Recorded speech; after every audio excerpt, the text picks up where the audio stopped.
साम्राज्य न्यूज, सामान्यांचा असामान्य आवाज।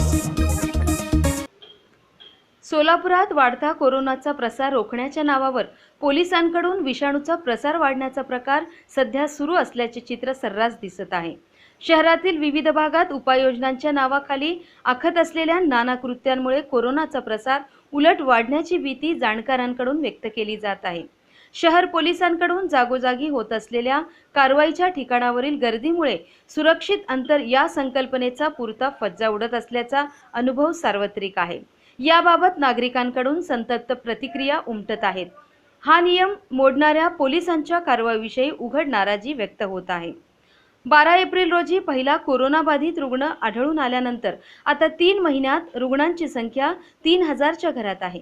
दुसरीकडे मृतांचा आकडाही 300च्या उंबरठ्यावर आहे। राज्यातच नव्हे तर देशात मृत्यूदरात सोलापूरचा डंका वाजतो आहे। सार्वजनिक ठिकाणी गर्दीवर नियंत्रण ठेवणे, गर्दी होऊ न देणे, गर्दी करणाऱ्यांवर कारवाई करणं या त्रिसूत्रीवर सध्या पोलीस काम करताना दिसत आहेत। मात्र नियमांची अंमलबजावणी करताना पोलिसांकडूनच नियमांची पायमल्ली होत असल्याचे दिसून येत आहे। जथ्याने एकत्रित गोळा होऊन पोलीस अधिकारी आणि कर्मचारी विविध चौकात आणि अरुंद ठिकाणच्या रस्त्यावर बॅरिकेड्स लावून वाहनधारकांवर कारवाई करत असल्याचे दिसत आहेत। अशा ठिकाणी वाहनधारकांची मोठ्या प्रमाणावर गर्दी होत असल्याचेच दिसून येत आहे। तीच कथा सिग्नलची। सिग्नल चालू असल्याने सुमारे 1.5 मिनिटे गर्दी एकत्र राहत असल्याचे चित्र चौकाचौकात दिसत आहे। या ठिकाणी सुरक्षित अंतर या नियमाचा चांगलाच फज्जा उडत असल्याचे दिसून येत आहे।